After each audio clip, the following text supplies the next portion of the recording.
नमस्कार दोस्तों, आशा करता हूँ आप सभी कुशल मंगल होंगे। तो अभी हम हैं 5 times cleanest city of India, 5 बार से भारत की सबसे स्वच्छ सिटी जो है इंदौर में। और मैं आया हुआ था यहाँ पर विपश्यना केंद्र में। तो विपश्यना केंद्र में मैंने 10 दिन का भी शिविर किया है। तो उस शिविर में मेरा कैसा सफ़र रहा, अनुभव कैसा रहा और केंद्र कैसा है, कहाँ है, इसकी जानकारी सारी मैं इस छोटी सी वीडियो में दूंगा, आप देख सकते हैं। तो सबसे पहले आपको वहाँ रजिस्ट्रेशन करना होता है और फिर इसके बाद इंदौर की 10 से 12 किलोमीटर की दूरी पर इंदौर का इंटरनेशनल एयरपोर्ट है। वहाँ से थोड़े से आगे एक पितृ पर्वत करके है, जो कि सामने आप देखेंगे तो वहाँ ऊपर की साइड दिखाई देगा। तो पितृ पर्वत से 1 किलोमीटर अंदर शांत वातावरण में, एकदम कोलाहल से दूर, बहुत अच्छा एक सेंटर बनाया हुआ है इन्होंने, जिसका नाम है धम्म मालवा। वहाँ सामने बोर्ड देख सकते हैं। तो अंदर जा रहा हूँ और पूरा आपको एक चीज़ समझाऊंगा, दिखाऊंगा कि इन 10 दिनों में जो आनंद आया है, अनुभव जो रहा, बहुत अच्छा रहा। और आपको ऐसी जो आंतरिक शांति है वो कहीं मिल नहीं सकती। तो देखिए कि से मैं आपको हर चीज़ बताता जाऊंगा। तो आप जैसे अंदर आएंगे, आपको यहाँ एक बहुत ही शानदार बोर्ड मिलेगा, इस पर लिखा होगा धम्म मालवा विपश्यना केंद्र पर आपका स्वागत है। और सामने जो आप देख रहे हैं वो कार्यालय है। यहाँ जब आएंगे आप तो आपको एक फॉर्म जो आपने भरा होता है, एक आवेदन जो आपने किया होता है, उसकी फ़ोटोकॉपी आपको लानी होती है। यहाँ पर वो देंगे आप और वो आगे उसको प्रोसीड करेंगे। इसके बाद आपको यहाँ पर रूम अलॉट किए जाएंगे। उन रूम्स में आपको रहना है। यहाँ पर जो कुछ लोग आए हैं उनकी गाड़ियाँ रखी जाती हैं और यहाँ नोटिस बोर्ड पर लिखा हुआ है कि जो लोग मिलने आते हैं वो यहीं तक रहें, इसके आगे ना जाएं, ठीक है। और मास्क वगैरह, ये नोटिस वगैरह दे रखा है। आप लेके चलते हैं आपको जो मेन एरिया है, जहाँ पर हमें मेडिटेशन कराया गया। और जो शांति का वातावरण है उसका तो बस अनुभव ही किया जा सकता है, बोलने भर से मैं आपको उसके बारे में कुछ बता नहीं सकता। तो आगे चलते हैं, एक एक से मैं आपको दिखाता जाऊँगा। आप जैसे ही इंटर करेंगे, थोड़ी दूर पर आपको एक बोर्ड मिलेगा कि शिविर चालू है, इस सीमा के आगे ना जाएं। अगर कोई व्यक्ति ऐसा जो शिविर में शामिल ना हो, उसको इस सीमा से अंदर जाने की अनुमति नहीं है, इसलिए ये बोर्ड लगाए हुए होते हैं, ठीक है। यहाँ ऊपर आप बोर्ड से दे सकते हैं, वहाँ लिखा है केवल 10 दिवसीय साधकों के लिए प्रवेश, ठीक है। इसके आगे मैं जाऊँगा आपको लेकर के। जब आप अंदर की साइड आते हैं तो आपको एक बोर्ड मिलेगा, यहाँ लिखेगा मेल एरिया, पुरुष क्षेत्र है ये।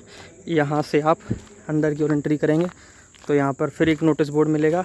इसके बाद सबसे पहले जहाँ से आप अंदर आए थे गेट से, यहाँ पर आपको बोर्ड दिख जाएगा कि इसके आगे जो लोग आते हैं उनको जाना मना है।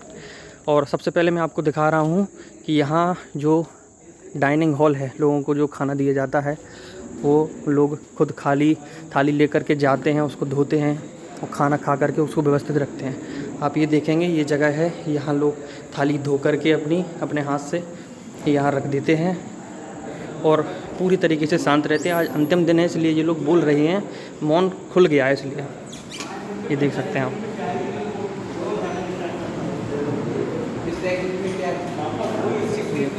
बहुत व्यवस्थित तरीके से सारा प्रोसेस रहता है। जब आप आगे बढ़ते जाएंगे तो ऐसे नोटिस बोर्ड आपको मिलते रहेंगे कि कृपया पौधों से दूर रहें। और अब मैं आपको मेन धम्मा हॉल की ओर लेकर चलता हूँ, जो धम्मा हॉल जिसमें हमने रोज़ इन 10 दिनों में लगभग 12 घंटे और उससे ऊपर भी कई दिनों में 12 घंटे तक हमने जो है साधना की है और आर्य मौन का पालन किया है।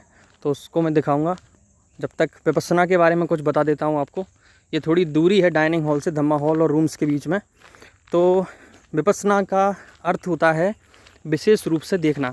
ये भारत की बहुत पुरानी जो है एक टेक्निक रही है, विद्या रही है, जिसको गौतम बुद्ध ने इन्वेंट किया था। और आज से 2500 वर्ष पूर्व गौतम बुद्ध ने इसको खोज निकाला था। इस पे हमें अपनी जो सांस है उस पर ध्यान लगाना होता है। पहले 3 दिन में हमें आनापान, एक टेक्निक होती है आनापान में, हम सांसों पर ध्यान देते हैं। सांसों में हलचल जो आती है, हम उसी से चीज़ों को समझना शुरू करते हैं। फिर इसके बाद धीरे धीरे दिन बढ़ते जाते हैं और चीज़ें उसमें ऐड होती जाती हैं। एक अधिष्ठान करके एक चीज़ आती है, उसमें आप 1-1 घंटे की बैठक देते हैं। तो ये जो हॉल आप देख रहे हैं, दैट इज़ धम्मा हॉल।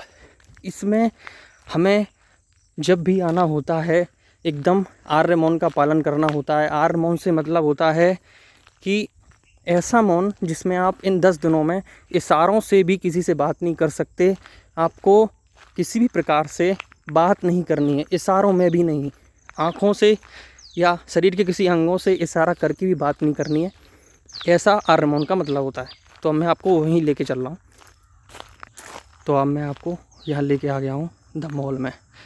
यहाँ पर बात करना अलाउ नहीं है और अंदर की वीडियोस फ़ोटोज़ लेना भी अलाउ नहीं है, लेकिन मैंने विशेष परमिशन ली है तो इसलिए शांत रहूँगा, कुछ बोलूँगा नहीं, बस देख लेना है आपको। ऊपर लिखा है आर्य मौन, नोटिस बोर्ड है। यहाँ अलाउ नहीं होता है वीडियोस बनाना, फिर भी मैं रिस्क में बना रहा हूँ। ये देखिए, यहाँ हमने डेली 12-12 घंटे उपासना की है। यहाँ सारे ये धम्म हॉल है पूरा, इसमें हम लोगों ने साधना की है। यहाँ साइलेंट रहना होता है बिल्कुल। तो धम्म हॉल देख लिया आपने, इसी में हमने रोज़ 12-12 घंटे जो साधना की है वो यही है। यहाँ इसके बाद ये रूम्स की ओर जाता है, M1 to M21, 20-21 रूम इस साइड हैं, उनको भी मैं बाहर से दिखा देता हूँ आपको। आप जो देख रहे हैं सामने धम्म हॉल से जब हमारा सत्र समाप्त होता था तो हम यहाँ आकर के पानी पीते थे, उसके पीछे ही बाथरूम है। तो ये सब चीज़ें, इसके बाद जो है हम आपको रूम की ओर लेके चल रहे हैं। सारी व्यवस्था जो है ये निःशुल्क रहती है, किसी भी प्रकार का कोई शुल्क आपसे नहीं लिया जाता। हाँ, आप जब 10 दिन का कोर्स ख़त्म करते हैं तो आप डोनेट कर सकते हैं, ऐसा रहता है। इसके बाद हम आपको लेके आ गए हैं रूम की ओर। तो इस साइड आप देख सकते हैं M1 to M2 और सारे रूम्स जहाँ पर यो शिविर में लोग आए थे उन लोगों के रहने की व्यवस्था है। तो आप कुछ दिनों के लिए आ सकते हैं, क्योंकि देखिए जो हमें मोबाइल ने एडिक्शन आज के टाइम पे दे दिया है, कुछ दिनों के लिए हमें इनसे दूर रहना चाहिए। क्योंकि आपको ऐसा लगता है कि हमें स्मार्टफ़ोन ने स्मार्ट बनाया, ऐसा नहीं है। स्मार्टफ़ोन स्मार्ट हो गया, हम डम हो गए एक्चुअली।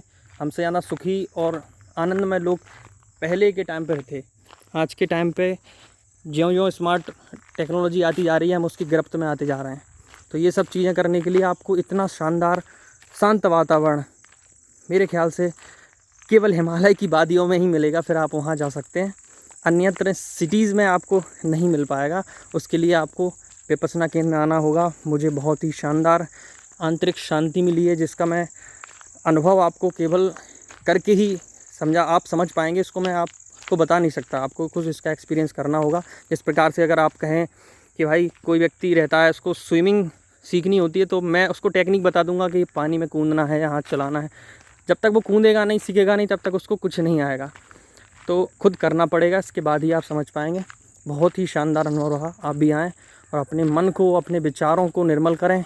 अंतर मन की गहराइयों में जो विचार हमारे दबे होते हैं वो पता चलते हैं यहाँ करके, ठीक है, उनको आप समझ सकते हैं। और इस टेक्निक को आगे जारी रखेंगे तो आप बहुत से जीवन में उन्नति कर सकते हैं। आपके आंतरिक जो है विचारों में बहुत बदलाव आएगा।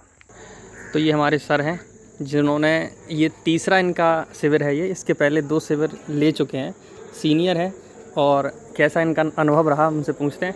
सर आप अपना नाम बताएंगे? My name is Dinesh Singh. Dinesh Singh sir. Sir कहाँ से आए हैं आप? ग्वालियर से। अरे वाह, हम ग्वालियर में आए हैं। तो अनुभव आपका कैसा रहा? आप ये आपका दूसरा तीसरा शिविर होगा सर? तीसरा शिविर था। तीसरा शिविर है आपका। तो आप तो मतलब इस चीज़ में आपको आनंद आता होगा, इसलिए आप तीसरी बार आ रहे हैं। बिल्कुल, बहुत आनंद आता है। बहुत आनंद आता है, बहुत अच्छी बात है सर। तो इसमें क्या चीज़ जो आपको बहुत मोटिवेट करती बार बार आने के लिए, आप उत्सुक होते हैं? आपका तीसरी बार है तो आपको ऐसा अच्छा लग रहा है, ऐसा क्या है? जीने की कला सिखाते हैं बस। अच्छा, इससे मन को थोड़ा सा नियंत्रण करने में आपको सहायता मिली होगी ज़रूर? बहुत सहायता मिली। तो इससे आपने प्रेरित भी किया होगा लोगों को ही। जी बिल्कुल। बहुत बहुत धन्यवाद सर, आप ऐसे ही आगे बढ़ते रहें। धन्यवाद। Thank you. कुछ और लोगों से भी हम एक्सपीरियंस शेयर लेते हैं, कैसा उनका अनुभव रहा। यहाँ थोड़ा हल्ला हो रहा है, बाहर आ जाने दीजिए। आज मौन टूटा है, इसलिए सभी लोग बहुत ज़्यादा बोल रहे हैं। ये हमारे एक भाई हैं, इन्होंने अभी पूरा शिविर किया है। सर आपका नाम बताएंगे प्लीज़? गौरव शर्मा जी, क्या बात है सर। आपका ये शिविर पहला शिविर था? पहला शिविर है, पहला शिविर सर। तो आपका अनुभव कैसा लगा, हमें बताएंगे प्लीज़? बहुत अच्छा लगा। अच्छा, और बहुत जल्दी दूसरे शिविर में भी आऊँगा। क्या बात है। तो अभी आप यहाँ इंदौर में ही रहते हैं क्या? जी, इंदौर में ही रहता हूँ। क्या बात है सर, बहुत शानदार, बहुत शानदार। तो इस प्रकार से खाना खाने के बाद जो है थाली धोनी होती है। ये हमारे मधुसूदन भैया हैं, बहुत सिंसियर भैया हैं। इन्होंने पूरे शिविर में जो है बहुत ही शालीनता अनुशासन में रह कर के शिविर को, अच्छा ये आपसे ज़्यादा सिंसियर हैं? नहीं मुझे हाँ वो भी है, लेकिन मुझे आप बहुत ज़्यादा सिंसियर लगे, आपने पूरे अच्छा मधुसूदन सर, मैं आपको मतलब पूरा अभी बात हुई नहीं है कभी, अभी पहली बार ही कर रहा हूँ बीच में। तो अपन कहाँ से रहने वाले? इंदौर से ही है। पहला शिविर है आपका? जी मेरा पहला शिविर है। तो कैसा अनुभव रहा, आप कुछ बताएंगे? बहुत शानदार स्ट्रेस में था काफ़ी। अच्छा इसके पहले बहुत सारे ऐसे इवेंट्स तो स्ट्रेस का कारण बता सकते हैं, मतलब थोड़ा बहुत किस कारण से स्ट्रेस में, पढ़ाई का या कुछ रिलेशनशिप? पर्सनल मतलब? बड़ा रीजन अच्छा इसके कारण से। तो अभी मन में क्या मतलब बदलाव सा फील हो रहा है, कुछ अच्छा लगा? काफ़ी ज़्यादा। इतना मैं शायद खुश नहीं हुआ काफ़ी टाइम, करीब 2 साल से इतना ज़्यादा खुश या खुल के नहीं हंसा। क्या बात है, क्या बात है, ये बात देखिए सर बोल रहे हैं 2 साल से खुल के नहीं हंसा मैं।